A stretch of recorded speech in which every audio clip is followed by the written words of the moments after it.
Amém, amados?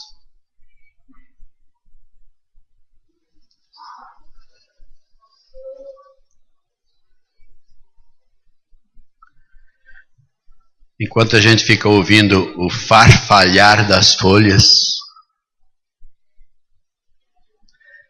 a gente fica esperando. Capítulo 12, nós vamos fazer a leitura dos 6 primeiros versos do capítulo 12 do livro do profeta Jeremias. Diz assim a palavra de Deus: Justo és, ó Senhor, quando entro contigo num pleito. Contudo, falarei contigo dos teus juízos. Por que prospera o caminho dos perversos e vivem em paz todos que procedem perfidamente? Plantaste-os e eles deitaram raízes, cresceram, dão frutos, têm-te nos lábios, mas longe do coração. Mas tu, ó Senhor, me conheces. Tu me vês e provas o que sente o meu coração para contigo. Arranca-os como ovelhas para o matadouro e destina-os para o dia da matança. Até quando estará de luto a terra e se secará a erva de todo o campo? Por causa da maldade dos que habitam nela, perecem os animais, as aves, porquanto dizem, ele não será o nosso fim. A resposta de Deus: se te fadigas correndo com homens que vão a pé, como poderás competir com os que vão a cavalo? Se em terra de paz não te sentes seguro, que farás na floresta do Jordão? Porque até os teus irmãos e a casa do teu pai, eles próprios procedem perfidamente contigo. Eles mesmos te perseguem com fortes gritos. Não te fie deles, ainda que te digam coisas boas. Amém? Coloque a sua mão sobre a sua fronte e diga comigo assim: Deus, em nome de Jesus, eu afasto agora todo espírito de distração e trago agora a minha mente cativa à tua palavra. Faça, Senhor, com que o teu Espírito Santo fale ao meu coração.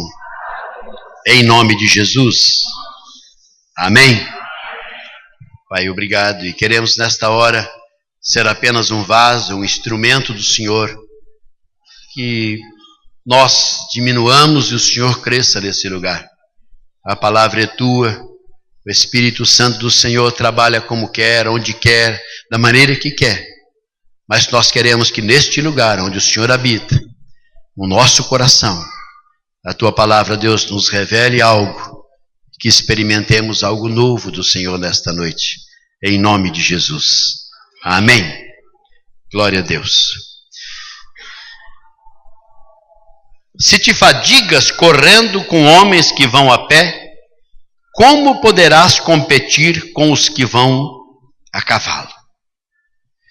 Amados, esta expressão de Deus para Jeremias, durante toda essa minha caminhada, esse tempo que eu tenho de convertido, ela sempre foi muito forte.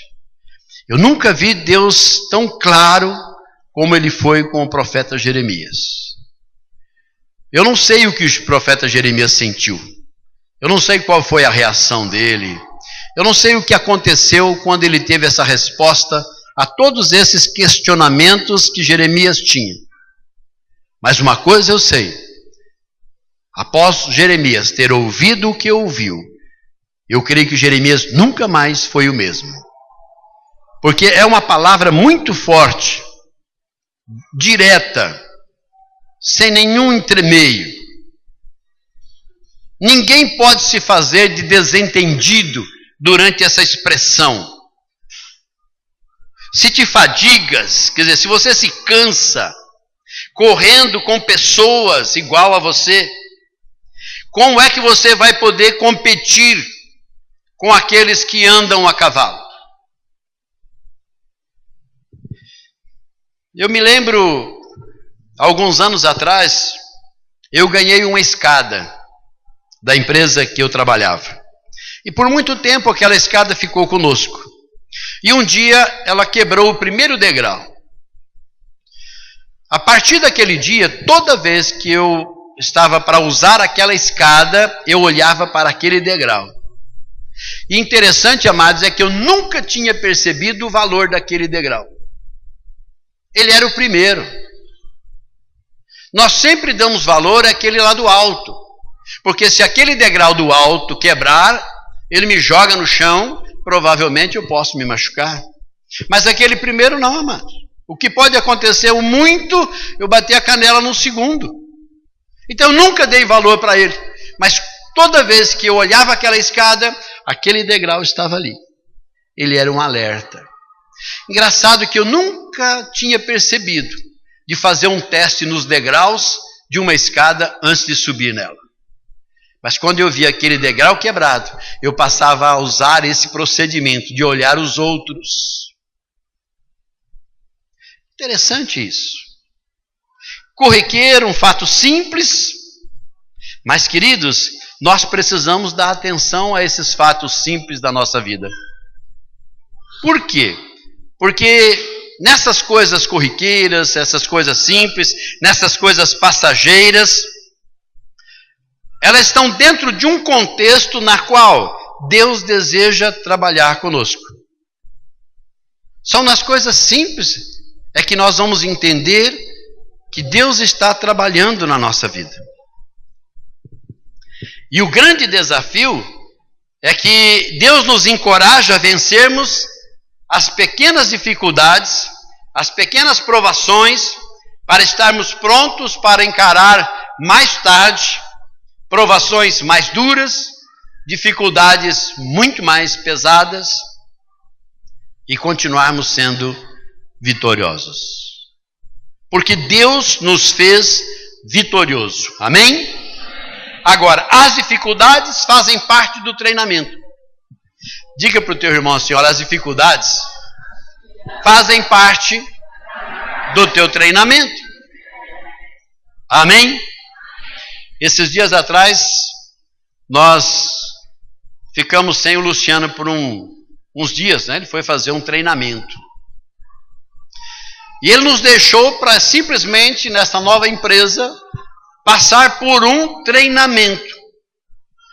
Ele poderia simplesmente dizer, olha, eu já tenho experiência, eu já trabalho nesta área. Todo o argumento deles, querido, seria nulo. E se ele não fosse fazer o treinamento, ele não seria admitido. Concorda comigo, meu irmão? Tudo que você viu lá era coisa nova? Provavelmente não. Mas só que esse treinamento foi feito de acordo com aquilo que esta empresa planejou para que você fosse um derrotado. Para que você fosse derrotado, não precisaria treinamento. Então, se ela trouxe um treinamento, porque ela quer que você seja vitorioso. Então, nessas mínimas coisas que nós passamos todos os dias, Deus nos prepara para continuarmos sendo vitoriosos. Quando você olha no espelho, eu sei que as mulheres demoram sempre mais um pouquinho no espelho. Não é verdade? Talvez porque elas se amam mais, então elas olham e dizem, olha como eu te amo, como você é linda, e é isso mesmo que eu esperava. Mas, queridos, olha bem, quando nós olhamos no espelho, você já parou para dizer assim, você é um vitorioso, você é uma vitoriosa. Esses dias a minha esposa estava revendo umas fotos que ela precisa fazer um dossiê para a escola. E dentro dessas fotos ela começou a mostrar algumas fotos de 1 ano de idade, 5 anos de idade, 6, 11. E eu comecei a ver aquelas fotos, querida, aquela transformação que estava acontecendo. Quantas lutas aconteceram para que ela pudesse permanecer vitoriosa. Então, a nossa vida já é uma vitória. Amém? Então nós somos vitoriosos, amados, não é porque aquilo que nós vamos conquistar ainda, não. Nós somos vitoriosos porque nós estamos vivos. O simples fato de estarmos vivos, isso significa que eu continuo sendo vitorioso. Uns, é claro, trazem maiores cicatrizes das lutas que passaram, outros menores. Alguns trazem na fisionomia, no rosto, os sinais de quanto foi duro a batalha, de quanto foi duro sobreviver até agora. Alguns trazem outras cicatrizes ou sinais até maiores. Talvez chegue até a um defeito físico. Isso demonstra o que ele passou, o que ela passou.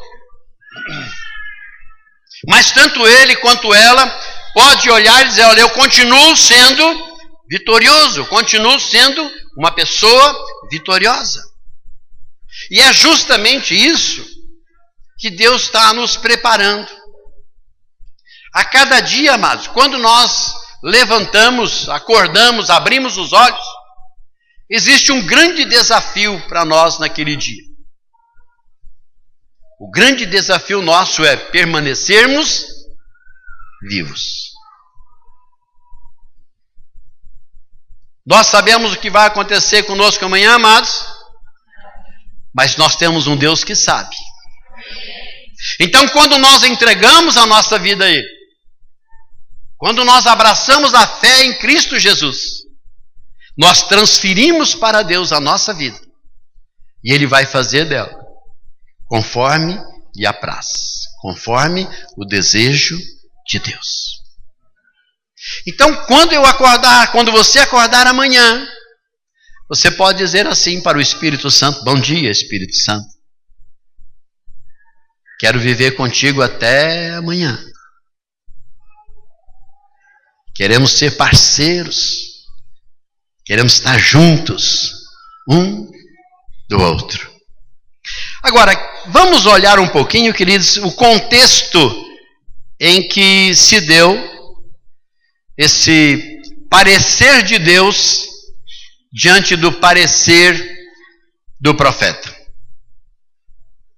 O que estava acontecendo e aonde Jeremias estava quando ele recebeu essa palavra.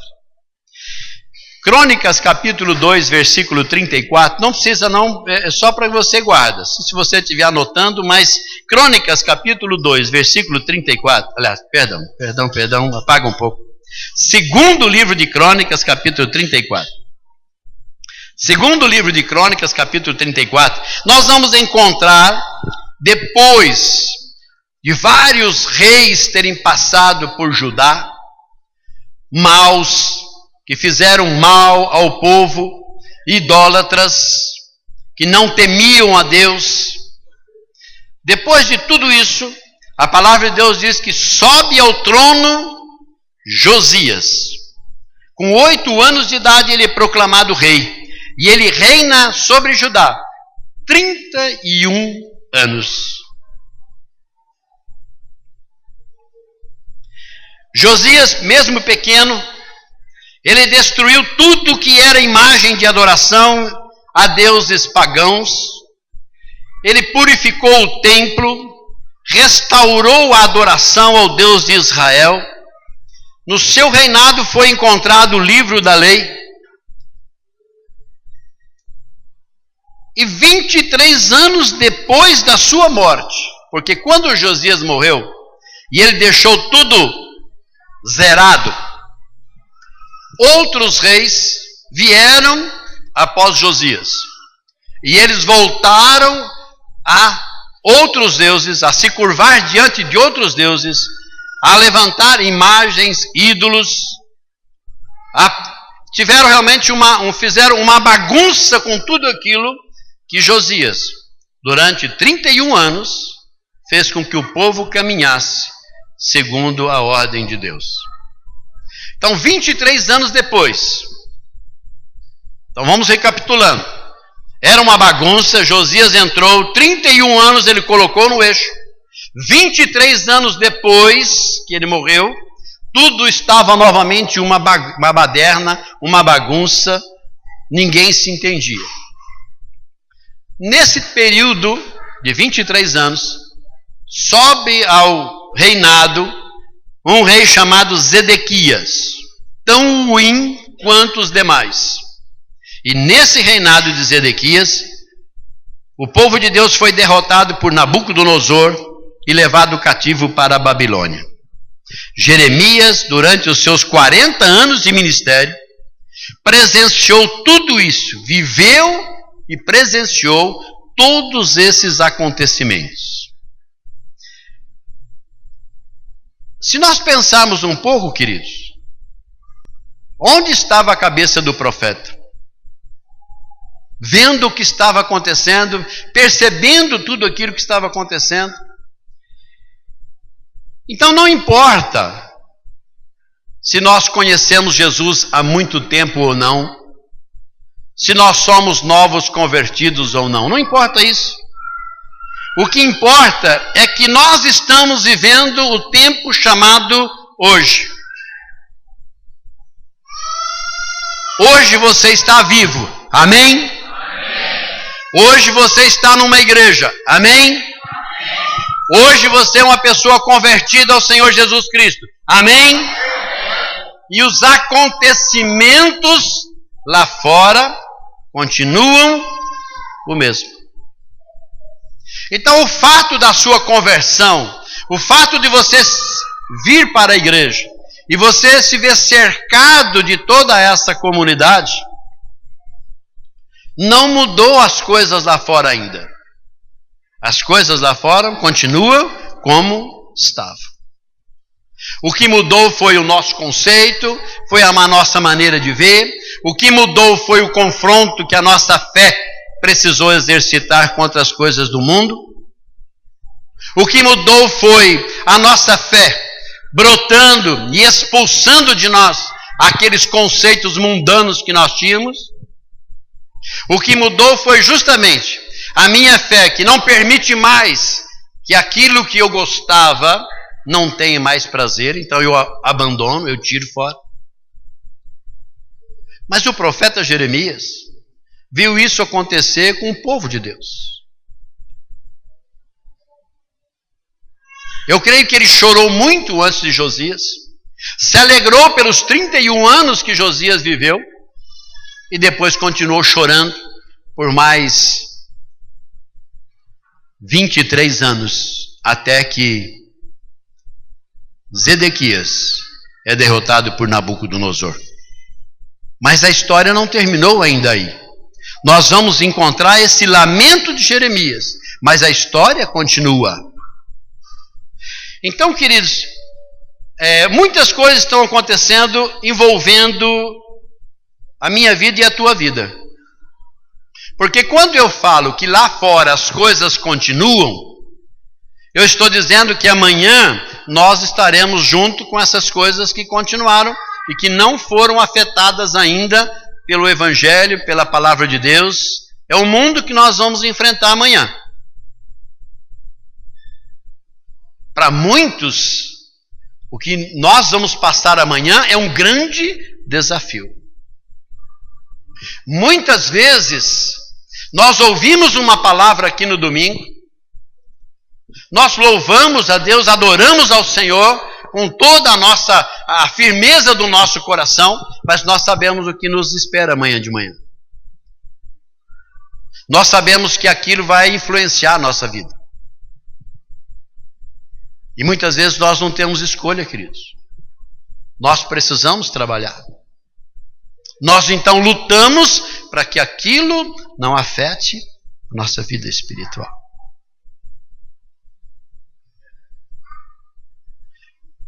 Jeremias sabia que a situação não era boa. Mas uma coisa Jeremias sabia. Aprendeu com Deus. Que Deus estava de olho nele. O que está acontecendo com a igreja hoje diz respeito a nós ou não? Tudo o que está acontecendo com a igreja hoje diz respeito a cada um de nós. Por quê? Porque nós somos esta igreja amanhã. Nós somos esta igreja lá no trabalho, nós somos esta igreja lá na faculdade, nós somos esta igreja no nosso relacionamento, nós somos a igreja amanhã. Ela não está reunida aqui. Ela está dispersa, mas ela é a igreja lá. Então aquilo que afeta a sua vida amanhã, depois, ela interessa ou não interessa a igreja? Interessa. Porque tudo que você passa durante a semana reflete quando você chega aqui no domingo. Mas por outro lado, queridos, será que tudo isso também não tem um propósito de Deus? Então Jeremias, olha bem, Jeremias era um homem assim como nós. Jeremias estava vendo o que estava acontecendo. Então, momento de alegria, de euforia, momento de choro, de tristeza. E chegou um determinado momento que ele resolve falar com Deus o que estava no coração dele. E ele chega para Deus e diz assim: Senhor, por que as pessoas que não pertencem ao nosso povo, eles prosperam, Senhor? Essa palavra tem fundamento? Tem. Nós já falamos isso ou não? Já. Se não falou, pensou. Ele disse assim: porque eles frequentemente são mais vitoriosos que a gente. Talvez você está lá trabalhando, dando duro. É difícil comprar um carro. Quando você menos espera, o teu patrão chega lá com um carrão zero. Você sabe que ele não tinha dinheiro. Você sabe que a coisa está por aqui. Ele não está nem aí, amados. E quantas vezes você não pensou, vou fazer isso também? Mas imediatamente você diz, não posso fazer isso. Ele pode. Por que ele pode? Porque ele não teme ao Senhor. Então Jeremias está dizendo, Senhor, porque eles frequentemente são mais vitoriosos do que nós que tememos ao Senhor. Jeremias estava temendo, amados, que o que vinha era pior do que já estava. Quantas vezes Jeremias disse assim para Deus, porque algumas coisas têm que acontecer justamente comigo. Então toda essa mudança que aconteceu esse tempo, Jeremias estava plantado ali, amado. Então quando as coisas estavam ruins, Jeremias era um centro de atenção. Quando as coisas mudaram e passaram a ser boas, Jeremias continuava sendo um centro de atenção. Quando mudou o reinado e a situação piorou, Jeremias manteve o centro da atenção. Então quero trazer uma boa notícia para você. Você continuará sendo sempre o centro da atenção de Deus, aonde você estiver. Amém? Pastor, mas é difícil. É. Por quê? Porque algumas vezes nós também fazemos as mesmas indagações para Deus. Passa pelo nosso coração, como disse o pastor Marcos, se nós não falamos, nós pensamos, mas muitas vezes nós falamos assim para Deus. Por que as coisas não dão certo quando é comigo? Eu creio que nós já falamos pelo menos uma vez isso para Deus. Por que não dão certo comigo?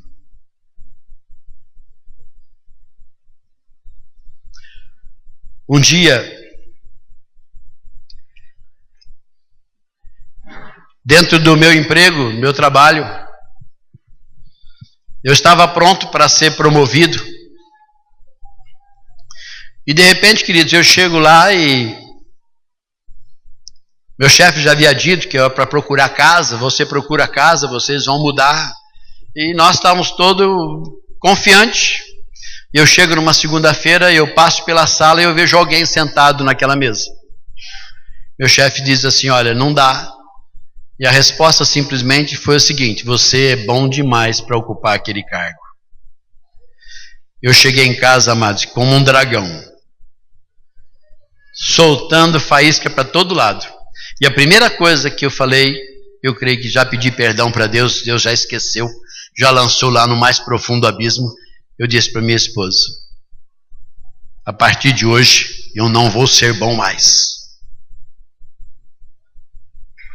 Por que que tudo acontece errado justamente comigo?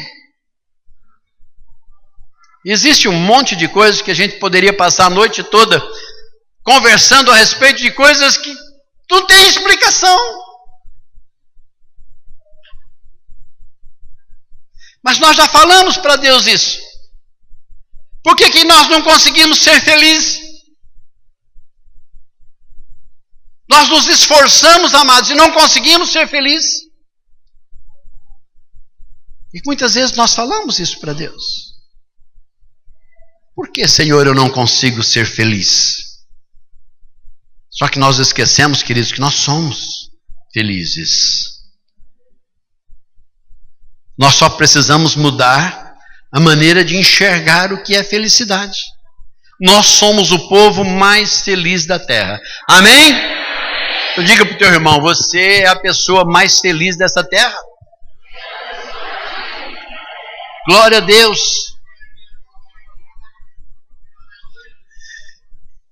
Mas Jeremias, amados, cometeu o mesmo erro que nós cometemos. Ele achou que depois de todo aquele desabafo, Deus ia se silenciar porque foi um desabafo. Ele não estava questionando Deus, ele estava dizendo para Deus o que passava no coração dele. E nós fazemos a mesma coisa. Nós passamos para Deus aquilo que está dentro do nosso coração. E muitas vezes achamos que Deus simplesmente vai se silenciar. Mas Deus não silencia definitivamente. Deus não se silencia definitivamente. E no fim do versículo 5, a palavra de Deus diz assim, registra o seguinte: a resposta de Deus. Aí é que nós trememos.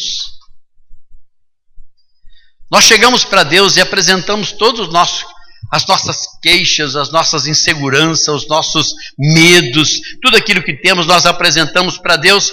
E de repente, quando Deus vai falar, nós trememos, porque a palavra de Deus, amados, ela não vai concordar conosco.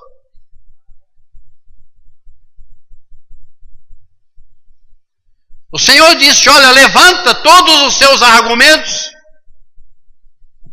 e venha falar comigo. Só que nós temos que estar preparados para aquilo que o Senhor vai arguir de nós, o que Ele vai questionar de nós, o como é que Ele vai falar conosco. E Jeremias achou que estava tudo tranquilo e Deus diz agora então: Jeremias, prepara o teu coração e ouça a minha resposta. E ele diz isso para Jeremias: Jeremias, se você não consegue caminhar com aqueles homens iguais a você, o que você vai fazer quando a coisa estiver feia? Talvez esta seja a resposta de Deus para você nesta noite. Se você não está preparado para vencer as picuíras, as coisas mínimas, o que vai acontecer com a tua vida, com a tua família, com o que você representa, quando o Senhor simplesmente der uma arrochadinha, uma apertadinha a mais. E aí então nós podemos ver a vida de Jeremias. Deus mostra o medo, Deus mostra a causa da fragilidade, de como Jeremias era vulnerável, amados, como Jeremias estava despreparado para o dia de amanhã. Nós temos ouvido, praticamente quase foi uns 5 domingos, falando sobre o amor, mais ou menos. E nós achávamos que amávamos a Deus, né? No último sermão, quando a coisa apertou, nós pudemos ver que realmente nós tínhamos que dizer, como disse Pedro: Senhor, Tu sabes, né? Todas as coisas. A saída nossa era essa. Dizer, Pai, o Senhor sabe todas as coisas. O Senhor sabe que eu não consigo. Não estou ainda aí. Então Jeremias sabia que ele era vulnerável. Sabia que ele não estava preparado. Era muita coisa para a cabeça de Jeremias. Mas Deus, desde o ventre materno, Deus havia chamado Jeremias para ser um instrumento nas mãos do Senhor. E eu quero dizer para você nesta noite que você foi chamado por Deus para ser um instrumento na mão dele nesses dias difíceis que virão. Dias difíceis que virão. Não queria entrar no mérito, mas lendo o jornal daqui de Fernandópolis de domingo, eu acho que é desse domingo agora, eu vi uma coluna onde uma psicóloga, não me lembro agora o nome, ela estava dizendo como é que nós precisamos dizer para os nossos filhos, não posso dizer não para ele. Vocês já perceberam um pouquinho? Então eu não estou falando de bater com vara, não, amados. A palavra de Deus diz que eu tenho que bater com? Tenho que bater com? Ela disse que eu não posso nem dizer não.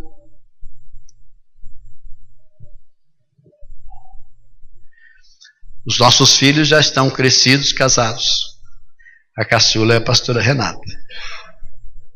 Não precisa mais de vara, não precisa mais de correção. Queridos, mas vocês têm filhos pequenos.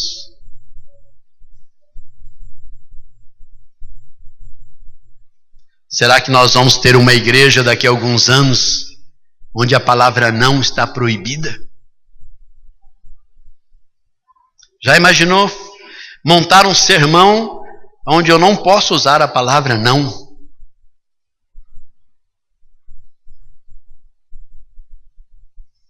Esses são os dias difíceis que Deus estava dizendo para Jeremias. Jeremias, você está preparado? Se você não consegue vencer as coisas fáceis, como é que você vai vencer as coisas um pouco mais difíceis? Mateus capítulo 6, versículo 34 diz assim: não vos inquieteis com o dia de amanhã, basta ao dia o seu próprio mal.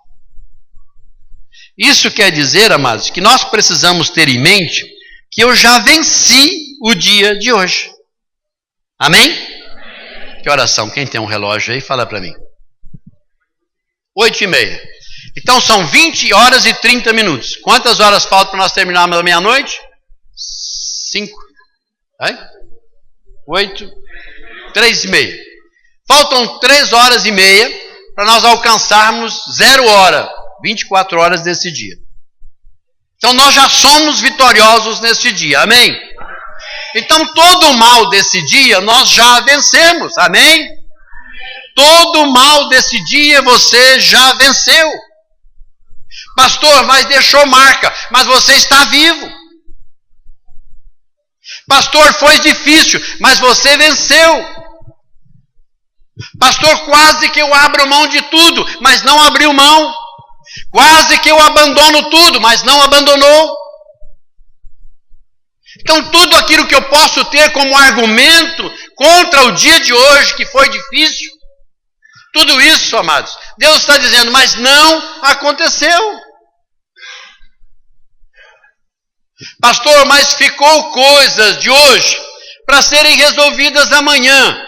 Amém. Por quê? Porque essas coisas de hoje que ficaram para ser resolvidas amanhã, elas já se enfraqueceram. Amém? Elas não serão tão difíceis de serem resolvidas amanhã. Ela não conseguiu te derrotar hoje. Glória a Deus. Aleluia. Amém? Então eu tenho que entender que era justamente isso que Deus estava preparando o coração do profeta Jeremias e quer preparar o nosso coração hoje também. Pelas coisas que virão, pelas dificuldades que nós vamos enfrentar amanhã. eu não preciso ficar preocupado com o tamanho do mal. Pastor, o senhor fala isso porque o senhor não sabe a luta que eu tive. Mas se você compartilhar comigo, eu vou saber o tamanho da tua vitória. Você observa que sempre que nós fugimos de uma situação hoje, nós deixamos de ser vitoriosos naquela situação hoje. Quando eu fujo dessa situação hoje, ela se alimenta e amanhã ela é maior. Mas Deus também está me alimentando para que amanhã eu seja mais forte do que ela e vença aquela dificuldade. Então Jeremias passava por isso. A igreja do Senhor passa por isso hoje.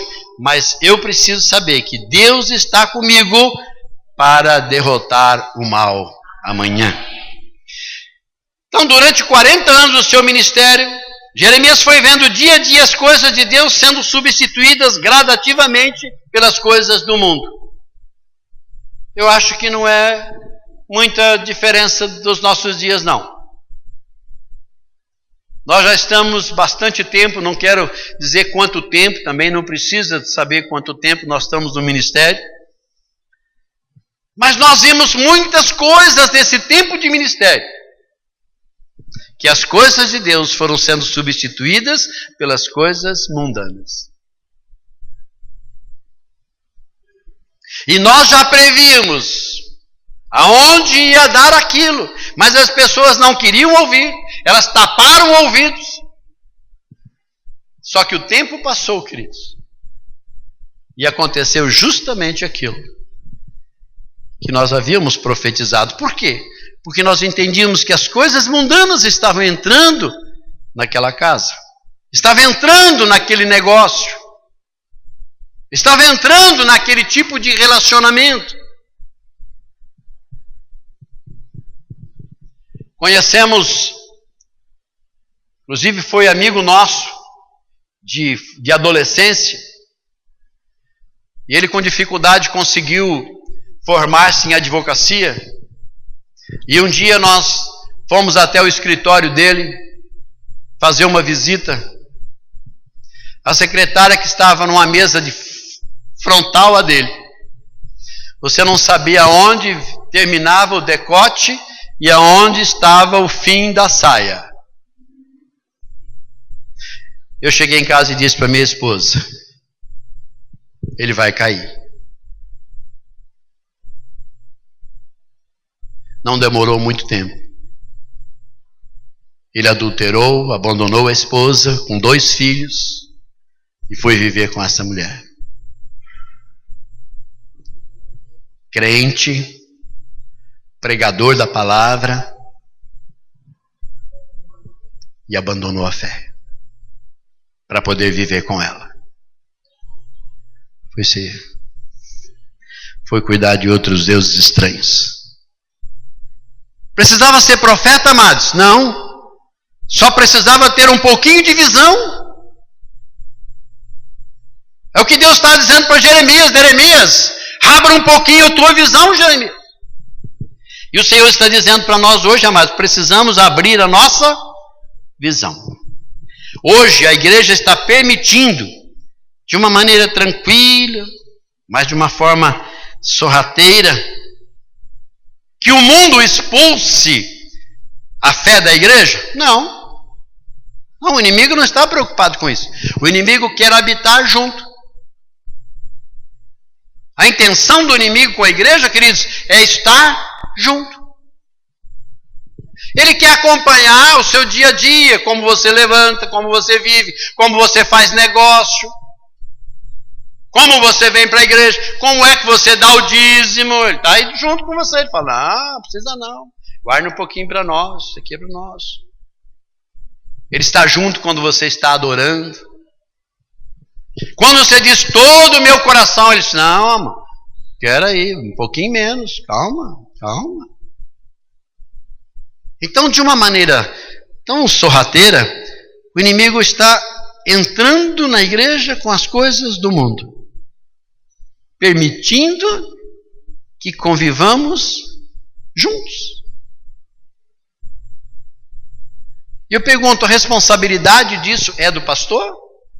Responsabilidade dos pastores? Não. Com que idade antigamente, vamos lá, eu aí, por exemplo, vamos pensar um pouco, há 30 anos atrás, a filha pequenininha, ela já escolhia a sua roupa que ela queria vestir? Não, a Maria está fazendo assim. E hoje, queridos, sim. Ela vai pôr a roupinha que ela quer, do jeitinho que ela quer. E se ela falar, não quero essa, não quer, e ninguém põe. E você acha, ai que gracinha, ela já tem opinião.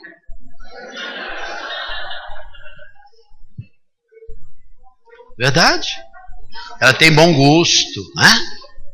Olha, ela já sabe escolher. A palavra de Deus diz que o filho entregue a sua própria sorte, ele é o que para os pais? Vergonha para os pais. Você não pode falar não mais. A varinha então, queridos. Hein? A varinha foi queimada. Jeremias, Deus disse para Jeremias, Jeremias, você precisa aprender a vencer um soldado. Depois outro. Depois outro. Depois mais um. E de repente você olha para trás, Jeremias, você derrotou um exército. Deus está dizendo para nós hoje, nós precisamos vencer uma dificuldade, depois outra, depois outra, depois outra. E quando nós olharmos para trás, Deus está dizendo assim, você é um vitorioso.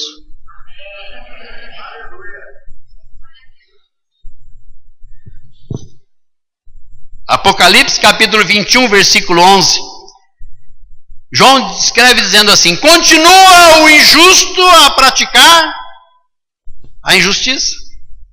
Continua o imundo na sua imundície. Mas ele diz, o justo, porém, continue na prática da justiça e o santo a santificar-se. Amém? Ele está dizendo, é um processo. Então nós precisamos vencer as tentações, vencer os problemas, as dificuldades, vencer aquilo que o mundo está trazendo para dentro da igreja. Eu preciso vencer. É a minha parte. Todas essas coisas vão acontecer durante todo o tempo que nós estivermos vivos. Na carta às igrejas lá da Ásia, escrita no capítulo 2 de Apocalipse, Deus dá aquela carcada em cada igreja, e depois ele diz assim, todas elas, ao vencedor. Amados, então estava dizendo que tudo aquilo que a igreja estaria passando, existia um vencedor.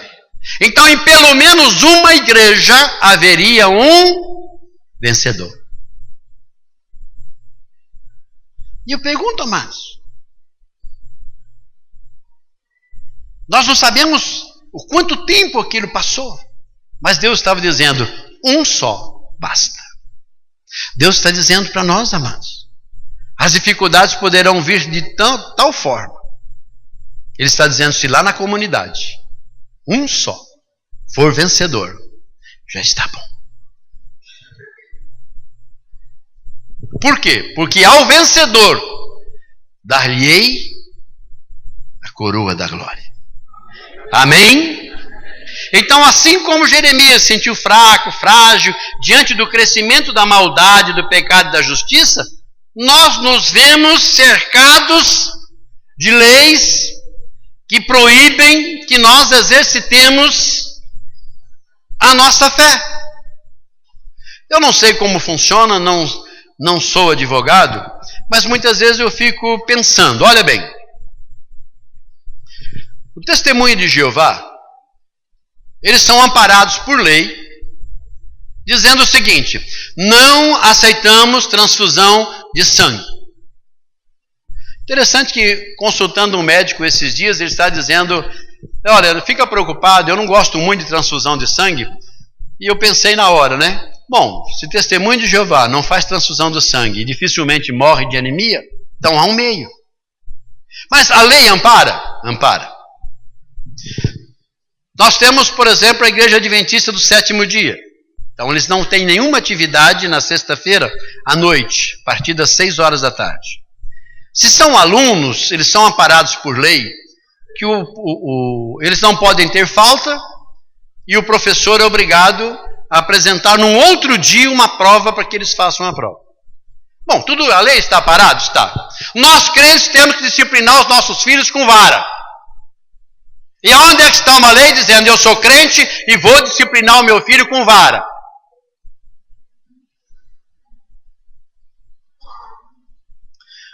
Olha lá, vamos lá, Rodrigo, começar uma lei aí, vamos bancar isso? Estou contigo. Mas alguma coisa nós precisamos fazer. Você não pode disciplinar o teu filho na frente de ninguém, na rua, bater em ninguém. Por quê? Porque de repente você acaba sendo preso. Aí eu pergunto, onde é que estão os nossos direitos mediante a palavra de Deus? E a palavra de Deus diz isso. Ela não diz chinela havaiana com almofada. Não diz isso. Não diz para você colocar aquela luva que você usa no forno, que está bem macio para você. Não, está dizendo vara.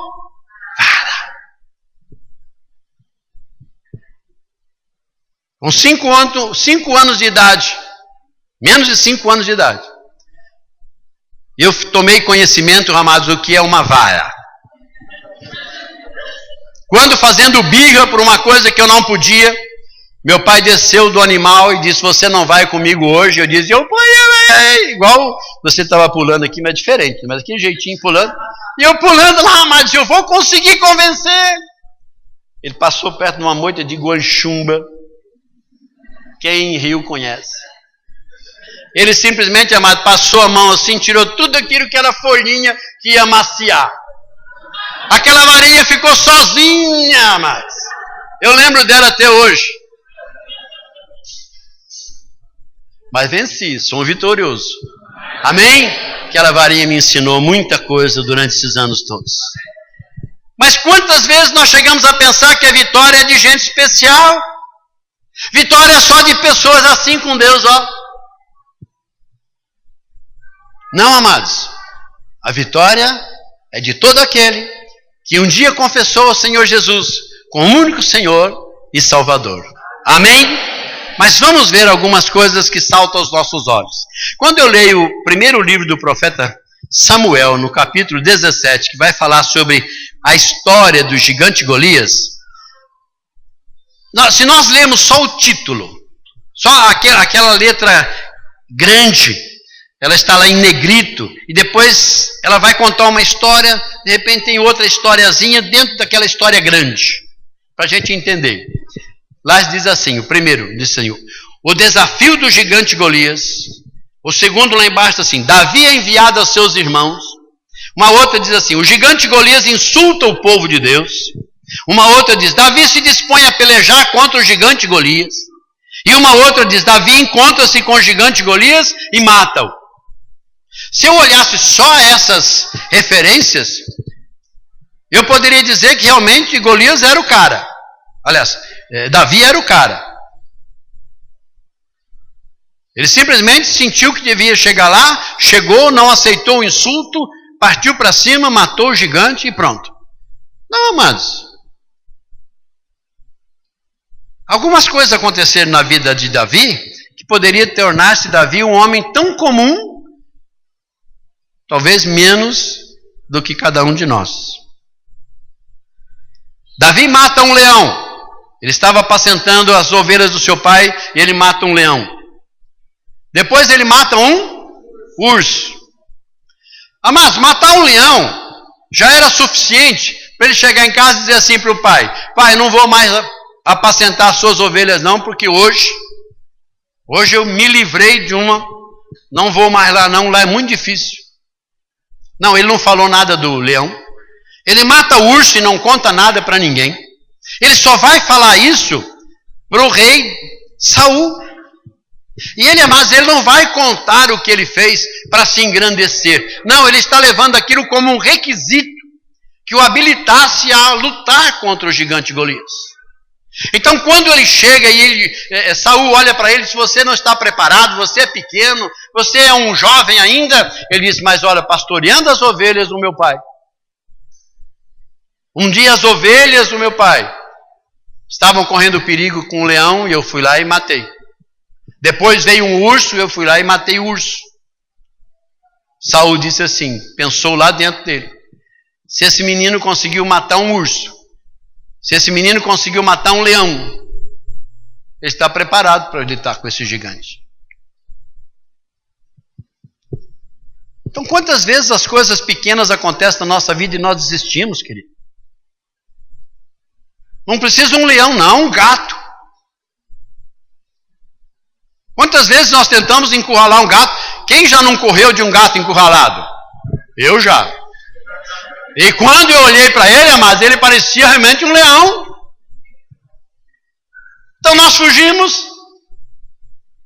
Deus permite que a gente tenha um treinamento e na primeira prova nós corremos. Na primeira prova nós chegamos para o pastor e disse, pastor, não dá mais. Eu tentei no meu casamento, pastor, mas não dá mais. Eu fiz de tudo, pastor, mas não dá certo. Nós vamos desistir mesmo. Nós vamos largar, nós vamos abandonar. O que foi que eu falei de errado aí? Pode corrigir.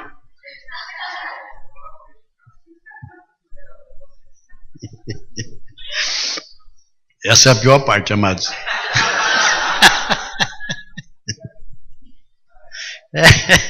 Essa aí foi que Deus falou para Jeremias.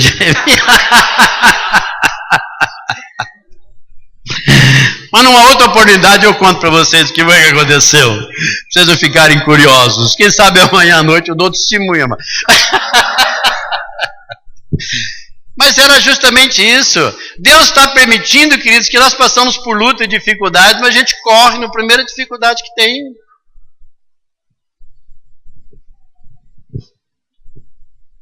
Quem não passou por lutas dentro de um casamento? Quem não passou por luta dentro de um trabalho? Na sua conquista profissional? Na sua luta acadêmica, por exemplo, para você se formar? Quem não passou por lutas? Mas eu pergunto, querido, quanta gente você conhece que desistiu e hoje não são ninguém? E tinha tudo para vencer. Então nós precisamos entender isso, queridos. Davi chega diante de Golias e ele vai declarar para Golias o propósito pelo qual ele veio.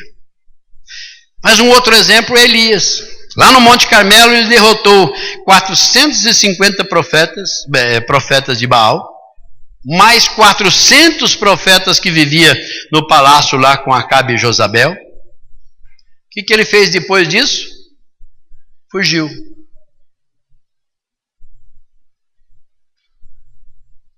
Você conhece alguma história assim, mano? A pessoa vem para a igreja e ele recebe aquela unção. Chega no domingo à noite, você sabe que ele saindo amanhã pela cidade, queridos, ele vai fazer de tudo. Não vai fazer nada. Quando ele chega no trabalho amanhã, o patrão chega assim, né? Ele vai lá para o encontro com Deus, vem aqui, ele pula, ele sapateia, ele dá testemunho do que Deus fez, que ele é um novo homem. Ele chega diante de todo mundo, declara para a esposa, olha, você quer casar comigo? Eu te amo. Ele pede perdão para todo mundo. Aqui realmente ele é um homem. Mas às vezes na segunda-feira de manhã, quando ele chega no emprego, o patrão pergunta para ele assim, onde é que você foi esse final de semana? Ele diz, eu andei por aí. Foi pescar, né? Foi mais ou menos isso.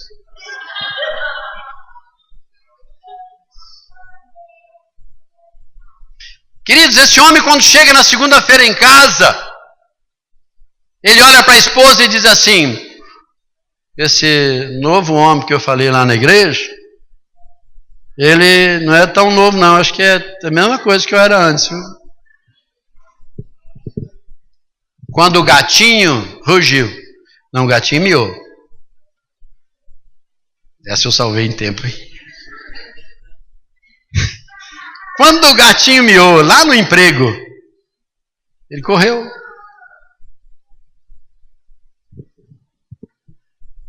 E aquele gatinho nunca fez essa pergunta para ninguém, queridos. Foi fazer justamente por ele. Aí ele vai no banheiro e pergunta assim, Deus, por que essas coisas só acontecem comigo?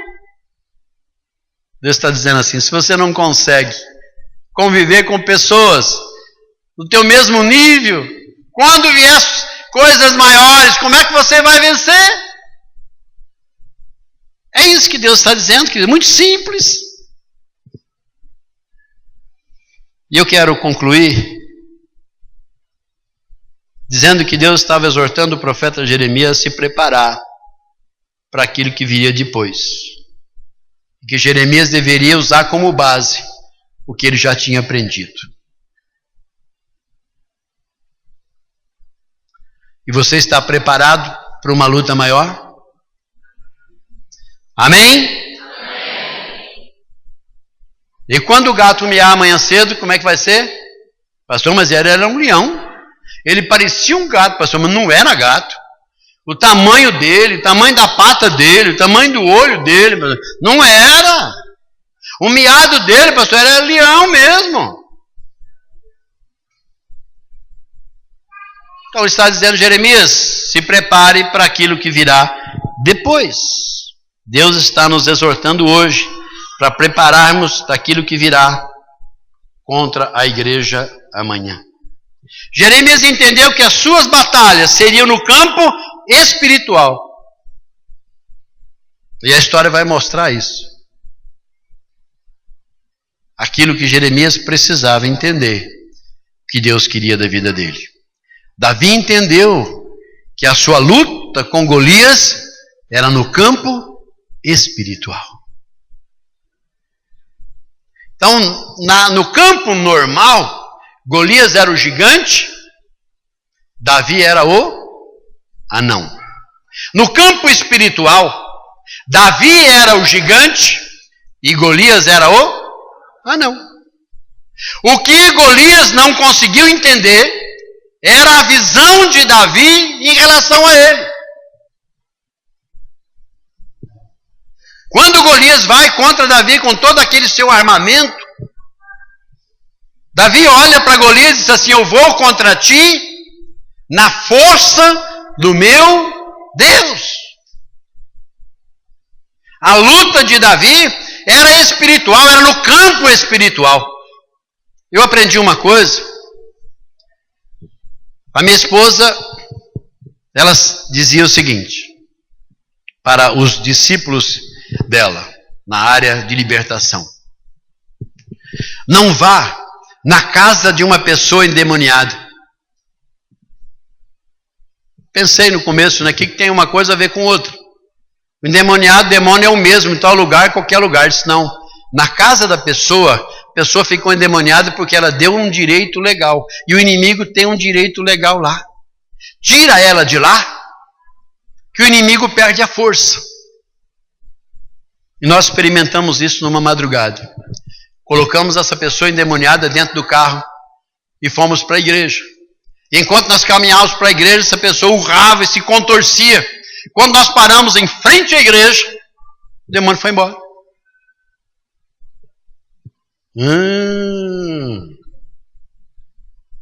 O que é que Davi estava fazendo com Golias? Tirando Golias do campo material, do campo físico, do campo real. Por isso foi que Davi usou uma pedra. A pedra matou Golias? Não. Ele diz, eu vou contra ti, vou cortar a tua cabeça. A pedra derrubou Golias, ele foi lá e pegou a arma dele e cortou a cabeça de Golias. Então nós temos que derrubar também os nossos inimigos. Elias também entendeu que a batalha que ele acabara de travar no reino de Baal, contra o reino de Baal, o reino espiritual do mal, ele entendeu isso quando Deus chegou para ele e disse assim, Elias, sai da caverna, sai para fora, sai daí.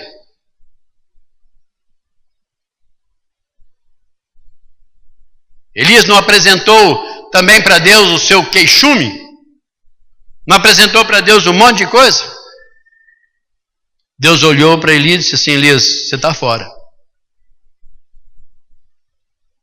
Colocarei outro em teu lugar. Foi quando ele chamou quem? Eliseu. Então hoje, amados, o Senhor está treinando um povo vencedor, um povo que Ele virá buscar. Então às vezes nós falamos assim, Deus vai vir buscar a igreja. Deus vai vir buscar os vencedores que estão na igreja. Porque Ele disse lá às igrejas da Ásia, ao vencedor. Então as dificuldades que nós estivemos passando, as lutas,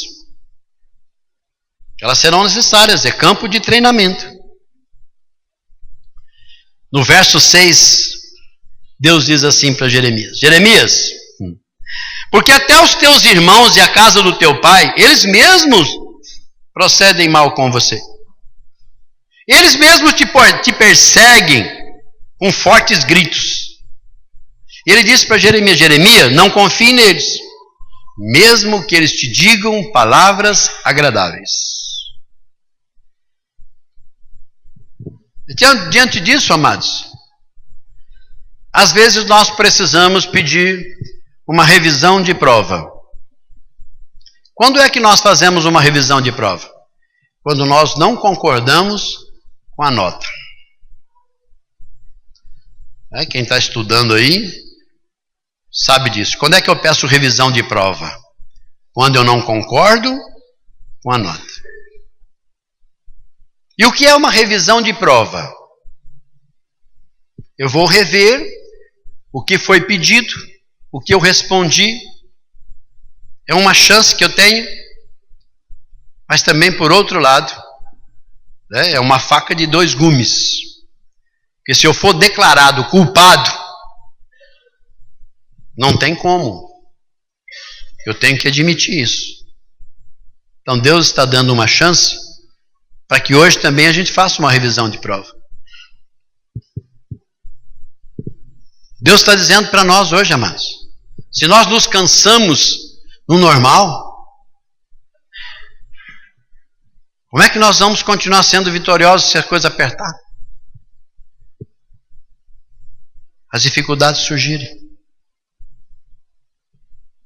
E nós podemos argumentar com Deus. Senhor, eu sou assim porque o Senhor sabe. Não adianta pedir revisão de prova diante disso. Ele sabe mesmo. A palavra de Deus diz que antes que a palavra saia da minha boca, Deus já a conhece toda. A palavra diz também que aquilo que eu falo é porque lá no coração eu sinto. O coração está cheio daquilo que eu falo. Então não importa o que nós argumentamos para Deus até agora. Choramos, apresentamos. Muitas vezes nós nos fazemos de sofridos. Não, Deus está dizendo o seguinte, olha, eu te coloquei à prova. E você foi reprovado. Quando você é reprovado, você tem que fazer aquela matéria de novo. Então, às vezes você pergunta para Deus, Senhor, por que todo dia isso acontece comigo? Porque você foi reprovado ontem, antes de ontem, anteontem, ontem ou três ontem. Todo dia você está sendo reprovado naquilo, o Senhor dizendo, não vou abrir mão enquanto você não for aprovado nessa área. Eu queria que você fechasse seus olhos.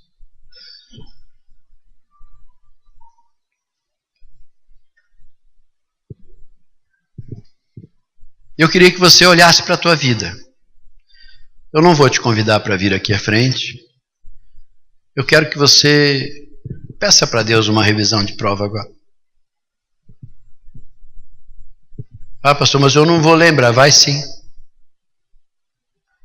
Coisas que aconteceram hoje, que aquilo que você não passou ontem, ela está presente hoje. O que você deixou para trás antes de ontem, ela está presente hoje também. Então, que você fechasse os seus olhos e começasse a falar com Deus agora. Se for preciso pedir perdão, peça perdão para Deus. Diga, Senhor, eu errei, eu falhei. Quando o Senhor me colocou como prova, eu fugi, eu me acovardei, Eu não tenho feito o que o Senhor tem pedido. Admite para Deus que você não está preparado para enfrentar situações mais difíceis. Mas não tenha medo de fazer isso para Deus, porque Ele já prometeu na sua palavra de que Ele não nos daria algo pelo qual nós não pudéssemos suportar. Não viria sobre nós uma tentação que fosse maior do que aquela que nós estaríamos preparados para vencer. Mas Deus está dizendo que todos os dias Ele tem diminuído a carga de teste sobre a tua vida, porque Ele te quer preparado. Ele quer você pronto. Dias difíceis virão sobre a igreja. Se você fugir da igreja, virão sobre a família. Você não tem como fugir da família. Se você abandonar a família, esse teste virá sobre você. Você não tem como fugir de você mesmo. Nós não temos para onde fugir. Deus está querendo isso de cada um de nós. Enquanto você está orando, falando com Deus, eu não quero que você apresente argumentos, não, amados. Não vai tentar argumentar com Deus, não perca tempo. Admita, se Deus está trazendo isso ao teu coração, admita isso. Peça perdão. Não compreendo os teus caminhos, mas te darei a minha canção. Doces palavras te darei.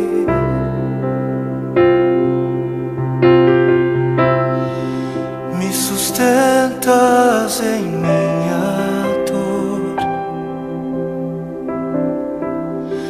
E isso me leva mais perto de ti, mais perto dos teus caminhos.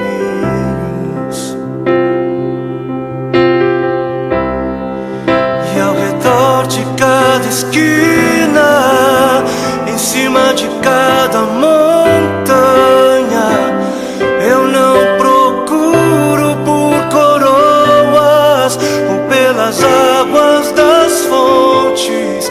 Desesperado eu te busco, frenético acredito que a visão da tua face é tudo que eu preciso. Eu te direi que vai valer a pena, vai valer a pena, vai valer a pena mesmo. Sim, vai valer a pena, vai valer a pena, vai valer a pena mesmo. Não compreendo os teus caminhos, mas te darei a minha canção.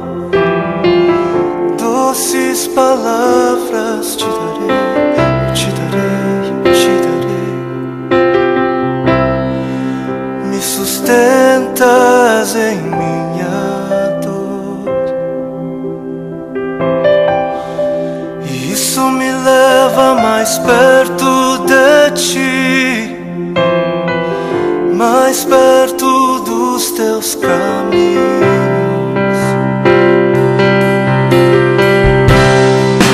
E ao redor de cada esquina, em cima de cada montanha,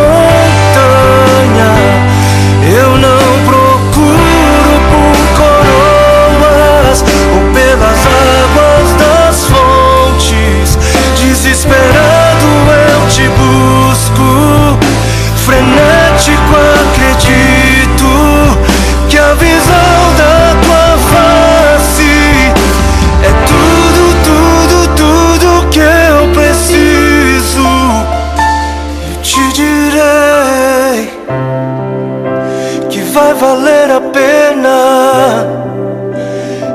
valer a pena, vai valer a pena mesmo, eu sei que vai valer a pena, vai valer a pena.